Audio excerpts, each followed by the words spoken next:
Mumbra MIM के दो दिग्गज हमारे साथ हैं गली न्यूज़ से बात करने के लिए। सबसे पहले रऊफ लाला साहब हैं और कमर खान साहब हैं। हालांकि दोनों पहले जो है एनसीपी से ताल्लुक़ रखते थे, फिलहाल दोनों अभी एमआईएम में हैं और एक सक्रिय भूमिका निभा रहे हैं। कमर खान साहब, क्या कारण था कि जो है कि आप एनसीपी छोड़े तो फिर एमआईएम में आ गए, क्यों ऐसा? असल में एनसीपी छोड़ने की कई एक वजह हैं। इसमें एक सबसे बड़ी वजह ये थी कि पूरे मुमरा जानता है कि यहाँ पर वाई जंक्शन पे एक स्टेज लगा था और उस स्टेज से जितेंद्र अवार्ड ने राजन कीने को गालियाँ दी, भड़वाता का वर्ड इस्तेमाल किया, मुसलमानों का दुश्मन है ये कहा, शिवसेना का दलाल है ये कहा। उसकी बीवी ने नजीब मुल्ला को मेयर बनने नहीं दिया कि वो ये बोल के कि एक लांडिया को हम मेयर बनने नहीं देंगे, और उन्होंने ये चीज़ अपने स्टेज पे से पूरी पब्लिक के बीच में बोला। उसके बाद ऐसी क्या बात थी कि 20 दिन के बाद में वो उसे अपनी पार्टी में ले लेते हैं और उस पार्टी में लेने के बाद तोहफे में उसको 5-5 सीट दे देते हैं। मेरी सबसे बड़ी नाराज़गी यही थी कि क्या राजन कीने अब मुसलमान हो गया है या वो मुसलमानों का दुश्मन नहीं रह गया है? 20 दिन पहले वो आप उसको दुश्मन बोलते हो और आज उसको, तो ये साबित क्या करना चाहते हैं? ये सिर्फ और सिर्फ हम लोगों को धोखा दे रहे थे। ये एक सबसे बड़ी वजह पार्टी छोड़ने की ये हुई। ऐसा तो नहीं कि सिर्फ मुसलमानों का नाम यूज़ करके सिर्फ पॉलिटिक्स की जा रही है, जो शायद आपको ये गवारा नहीं हुआ? बिल्कुल बिल्कुल, आज तक तो बहुत जगहों पे ये अपनी हदीसें भी बयान कर रहे हैं और ख़ास करके हदीस बयान करना, हदीस उनको बयान करने के कोई हक ही नहीं। हदीस बयान करने के लिए हमारे पास हमारे उलमा हैं और हमारे उलमा हदीस बयान करते हैं, उस पर हम लोग अमल भी करते हैं। सबसे बड़ी अफसोस की बात तो ये, जब ये हदीस बयान करते हैं तो कुछ इनके चेले चपाटे जो हैं वो बैठ के ताली बजाते हैं। मैं एक मैसेज आपके गली न्यूज़ के ज़रिए एक मैसेज देना चाहता हूँ जितेंद्र अवार्ड को कि आप हदीस जब इतना जानने लगे हैं, अल्लाह रसूल के बारे में इतना जानने लगे हैं, तो मेहरबानी करके आप जब हदीस के ऊपर अमल कर रहे हैं तो हमारे हदीस में हमारे हुजूर ने दीन की भी दावत दी है, तो आप एक काम करें, खतना करा रहे, कलमा पढ़ लें। मैं कसम खुदा ही खा के बोलता हूँ, एमआईएम के जितने कैंडिडेट हैं सब अपना नॉमिनेशन वापस ले लेंगे और आप ये सारे कैंडिडेट को जिता डालेंगे। बहुत बड़ी बात है, एक जो है जितेंद्र अवार्ड को एक मैसेज, एक संदेश दिया है। हालांकि वो अमल करते हैं कि नहीं करते हैं ये तो बाद में पता चलेगा। रऊफ लाला साहब हैं। रऊफ लाला साहब, जैसे बताया कि हमेशा जो हदीस की बात की जाती है एनसीपी के स्टेज से, जो जितेंद्र अवार्ड साहब हमेशा जो है कभी बोलते हैं कि मुसलमान हजरत ने ये कहा, मुसलमान को ये करना चाहिए। आपका क्या संदेश? आपको लगता है कि एक जो है कि प्रोग्राम से इस तरह का जो है एक इस्लामिक संदेश देना और सही प्रॉपर दिया जा रहा है? देखिए, असल में श्री जितेंद्र अवार्ड साहब जो हैं वो एक बहुत मंझे हुए सियासतदान हैं, बहुत ही मैच्योर और बहुत ही अय्यार किस्म के पॉलिटिशियन हैं वो। उन्होंने मुसलमानों के बीच रह के मुसलमानों की जो सबसे बड़ी कमज़ोरी है कि मुसलमान के सामने अगर अल्लाह की बात ज़ोर से की जाए, रसूल की बात ज़ोर से की जाए, कोई एक आध इस्लामी बात की जाए, तो मुसलमान जो है वो गैर मुस्लिम के नाम मुंह से सुनकर बड़ा खुश होता है। वो इस बात को जितेंद्र अवार्ड साहब बखूबी समझ गए हैं, इसलिए अब उन्होंने हमारे जज्बात से खेलना शुरू किया है। लेकिन अफसोस ये हो रहा है कि इस बात का ख्याल श्री जितेंद्र अवार्ड साहब को करना चाहिए, रखना चाहिए। सियासत अपनी जगह है, मज़हब अपनी जगह है। वो जिस तरह से हदीसों को पेश कर रहे हैं उसमें मतलब जो बहुत सारे अल्फाज वो गलत बोल देते हैं, हदीसों की बेहुरमती कर देते हैं, तो उन्हें चाहिए कि वो अपनी सियासत करें। अपनी सियासत की उनको पूरी आज़ादी है, लेकिन सियासत के लिए हमारे मज़हब का इस्तेमाल ना करें, मजहबी इस्तेहसाल ना करें। इससे जो है वो बहुत ही गलत जो है वो मैसेज जा रहा है। देखिए, हमारी एक बहुत बड़ी वो रही है मुसलमानों की, हम जज्बाती लोग हैं और हमारे पास ये होता है कि आपने देखा हो कि लता हया जो है आज एक शायरा जो है वो मुसलमानों के दरमियान बहुत ज़्यादा फेमस इसलिए हुई है कि वो आती है और आके मुसलमानों पे शायरी करती है। बस हम जो है उस पर खुश हो जाते हैं। ना लता हया को इस्लाम से कोई लेना देना है, ना मुसलमानों के मसाइल से लेना। लेकिन वो इसी तरह जितेंद्र अवार्ड साहब जो हैं वो समझते हैं कि मुसलमान इससे खुश होता है, तो बस उन्होंने जो है वो इस तरह के हथकंडे इस्तेमाल करना शुरू किए हैं।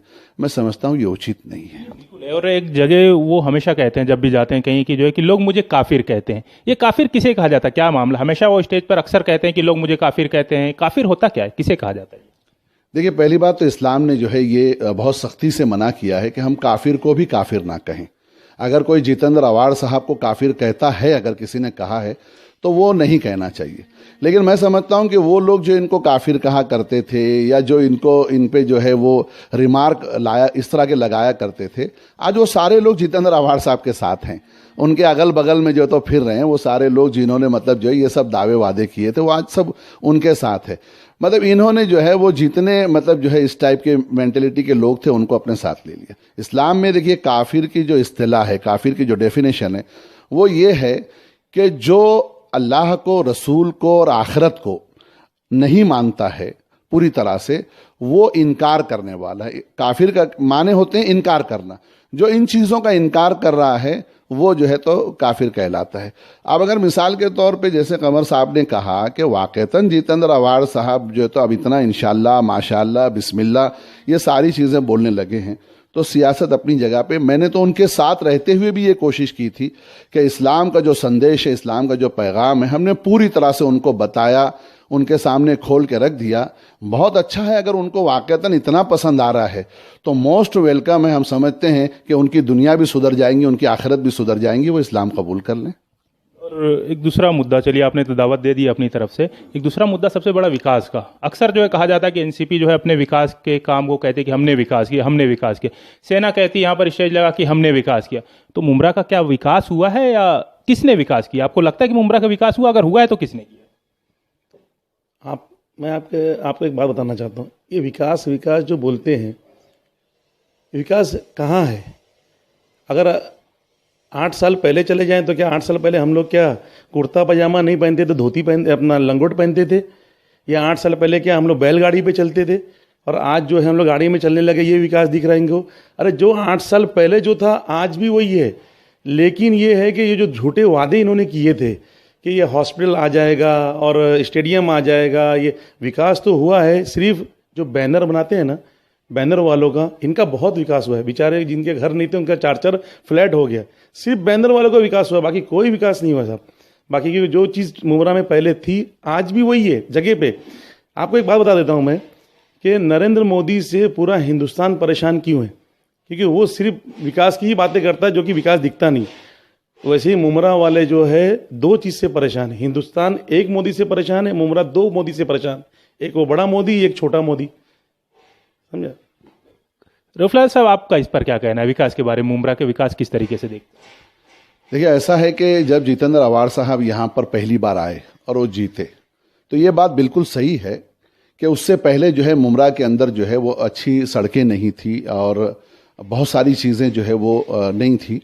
और जितेंद्र आव्हाड साहब ने पहले 5 साल के अंदर जो है तो उन्होंने कुछ काम किए हैं यहाँ पे, जिससे इनकार नहीं किया जा सकता। कुछ चीज़ें उन्होंने की, मतलब ये। लेकिन मैं कहता हूँ, एक बात मैं कहना चाहता हूँ कि आपने जो पहले 5 साल के अंदर किया, तो आपने किया इसीलिए मुमरा के लोगों ने, मुमरा के खासकर मुसलमानों ने आपको दोबारा एमएलए बनाया। तो हम कह रहे हैं कि आपने जो किया था उसका रिटर्न आपको दिया गया। आपको एमएलए बनाया गया, आपने जितने नगर सेवक खड़े थे सबको जो है तो जिताकर भेज दिया गया। लेकिन उसके बाद क्या हुआ? जो हमारे जो बुनियादी समस्याएं थी, देखिए सड़क बन जाना, आज भी बहुत सारे वार्ड है जहां पानी की समस्या है, इसका मतलब वो मुस्तकिल मुकम्मल हल नहीं हुई। सड़क बनाई गई है जिसका तस्करा जितेंद्र आव्हाड साहब बार बार अपनी स्पीचेस में कर रहे हैं कि ये जो सड़क पे आप बैठे हैं ये मैंने बनाई है, ये मैंने। तो हम कह रहे हैं कि ये देखिए, जो पढ़े लिखे मुमरा के लोग हैं वो जानते हैं, समझते हैं कि ये सारा UTWT का जो है वो काम है। ये पैसा जो है वो वर्ल्ड बैंक से आया था, जो एक शहर के सारी सड़कों को निर्माण करने के लिए आया था। अगर जितेंद्र आव्हाड साहब ये कहते हैं कि ये सारा फंड मैंने लाया था, तो मेरा एक सवाल उनसे है कि थाना के अंदर जहां शिवसेना के कारपोरेटर हैं, बीजेपी के कारपोरेटर हैं, वहां की गली और सड़कें भी कंक्रीट की बन गई है। तो क्या जितेंद्र आव्हाड साहब ने वहां भी फंड ला के दिया?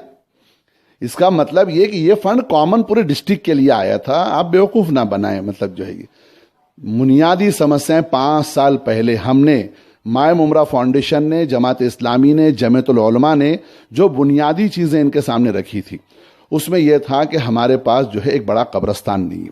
6 महीने के अंदर हमारी मरहूमीन की जो तदफीन होती मैयतें, उसकी जो है बेहुरमती हो जाती है। मैं अपनी वालिदा की कब्र का मैंने कारपोरेशन की हाउस में कहा था, मेयर के आंखों में आंसू आ गए थे कि 6 महीने के बाद जो है हम अपनी माँ की कब्र पे पहुंचते हैं तो पता चलता है कि 3 लोग और वहाँ फातिहा के लिए खड़े हैं।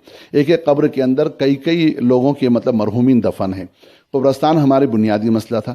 आज कब्रस्तान का मसला झूम के तू खड़ा है, मुमरा के लोगों को कब्रस्तान नहीं मिला। आप देखें कि शिलफाटा पे इस पिछले 10 साल के अंदर शिलफाटा पे 2 मराठी स्कूल आ गए। मुमरा स्टेशन पे 2 मराठी स्कूल का इजाफा हुआ, शिलफाटे पे 2 मराठी स्कूल का इजाफा हुआ। इन 10 सालों के अंदर एक पुरानी मुमरा की उर्दू स्कूल जो पहली की चली आ रही है, उस स्कूल के अलावा बता दें कि पिछले 10 साल के अंदर जो है जितेंद्र आवाड़ साहब ने एक नई उर्दू स्कूल का इजाफा किया हो, इन्होंने नहीं। एजुकेशन हमारा बुनियादी हक था, हमारा फंडामेंटल राइट था। मुसलमानों में एजुकेशन की कमी है, हमारा ग्राफ डाउन है वहाँ पे। अगर ये वाकई हमको बढ़ाना चाहते, एक नया स्कूल लाते, कॉलेज लाते यहाँ पे, इन्होंने एजुकेशन की फील्ड में कोई काम नहीं किया। इन्होंने कहा था कि 200 बेड का हॉस्पिटल मैं ले आऊँगा। आज भी मतलब जो है हम हॉस्पिटल के लिए तरस रहे हैं।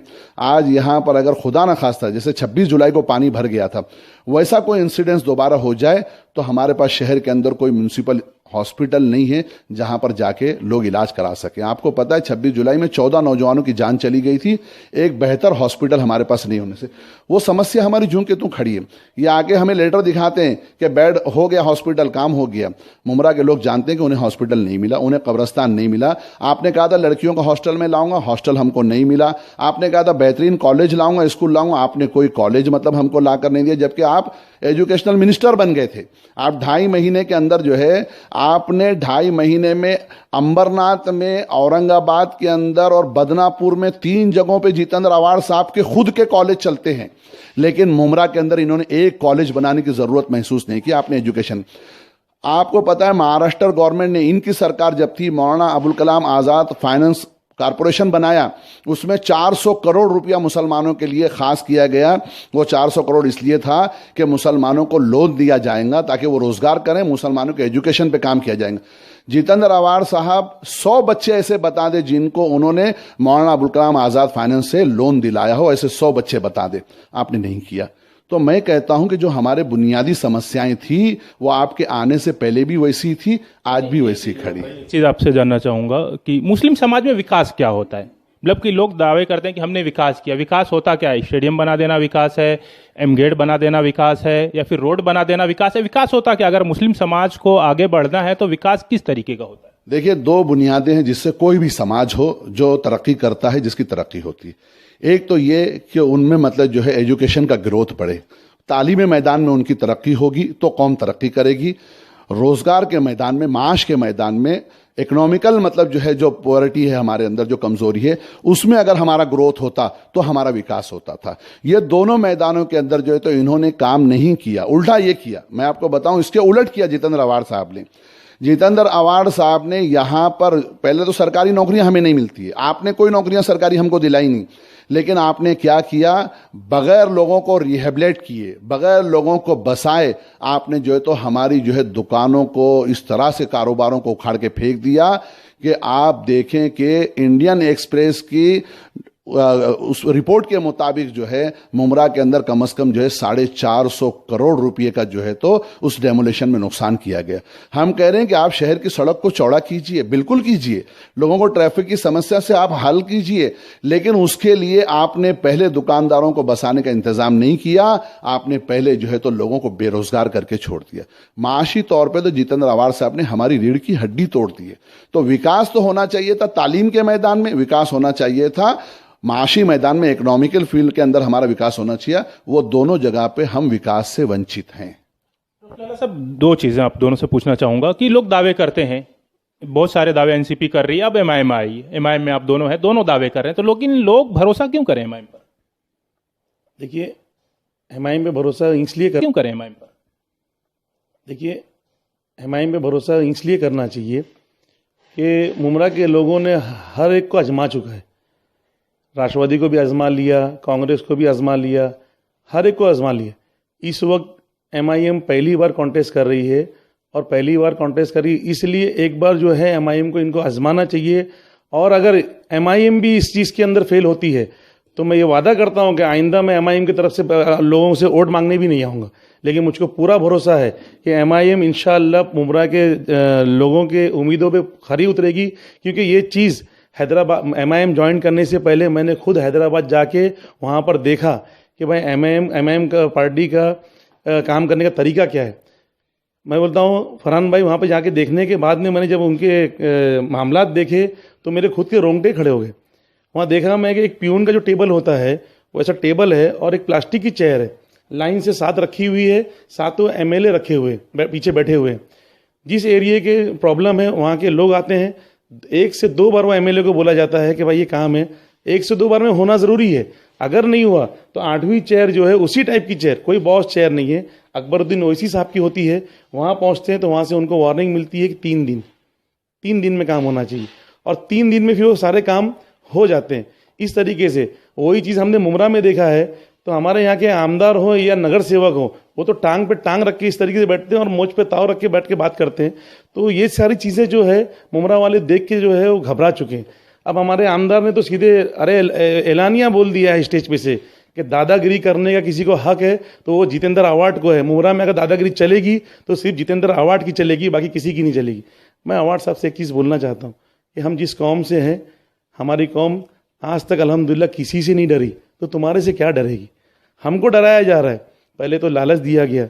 हमारे एक बहुत ही करीबी दोस्त हैं, उनको हमारे पास में भेजा गया कि कमर को बोलो क्या चाहिए, जो चाहिए वो देने के लिए तैयार हूँ। क्योंकि आज तक इनके दिमाग में एक चीज़ फिट है कि मुमरा के लोगों को खरीदना बड़ा आसान है, लेकिन कुछ मजबूर है वो बिकते हैं, पूरा मुमरा बिक नहीं सकता है। मुझको बोला गया कि भाई क्या चाहिए, जो बोलो वो देने के लिए तैयार है। मैंने हमारे दोस्त को 5 मिनट में जवाब दिया। मतलब भाई एक काम कर, मेरे ईमान की तू ही कीमत लगा के आ जा। हमारे दोस्त चुपचाप उठ के चले गए। तो जो मुमरा में ईमान वाला है, मैं समझता हूँ कि वो अपनी कीमत कभी नहीं लगाएगा। बहुत बहुत शुक्रिया। रऊफ भाई, एक आखिरी सवाल आपसे, किन जितेंद्र अवार्ड साहब को हम तमाम लोगों ने अपने कांधों पे बिठाकर मुमरा लाया और आपको जो है तो इज्जत दी, आपको जिताया, 2 मरतबा आप पे विश्वास जताया। लेकिन हुआ ये कि 2014 के इलेक्शन के बाद आज महाराष्ट्र के अंदर जो बीजेपी सरकार बनी है, उसके बनने की वाहिद वजह यह है, हर कोई जानता है कि वाहिद वजह यह है कि एनसीपी ने, शरद पवार ने जो है बीजेपी को सपोर्ट दिया, समर्थन दिया, जिसकी वजह से जो है बीजेपी की आज सरकार बन सकी। और बीजेपी सरकार ने बनते के साथ सबसे पहला जो काम किया वो हमारी शरीयत में मुदाखलत किया कि बड़े जानवरों की कुर्बानी जो हम किया करते थे, जो गरीब से गरीब आदमी 700 रुपये में हिस्सा लेके एक फरीज़ा दीनी अदा कर दिया करता था, आज हमारे दीनी फरीज़े से हमको जो तो रोक दिया गया है। ये बीजेपी ने कब किया? जब शरद पवार ने और एनसीपी ने इनको सपोर्ट दिया। तो जितेंद्र अवार्ड साहब अगर वाकई सेकुलर होते तो जब एनसीपी ने, राष्ट्रवादी ने जब बीजेपी को सपोर्ट दिया, जितेंद्र अवार्ड साहब का काम था कि वो एनसीपी से रिजाइन कर देते, मुसलमान फिर उनको अपने सराखों पे बिठा लेता, मुमरा के लोग अपने सराखों पे बिठाते। लेकिन आपने ऐसा नहीं किया। ना हमारे नगर सेवकों ने इस्तीफा दिया, ना जितेंद्र अवार्ड साहब ने इस्तीफा दिया।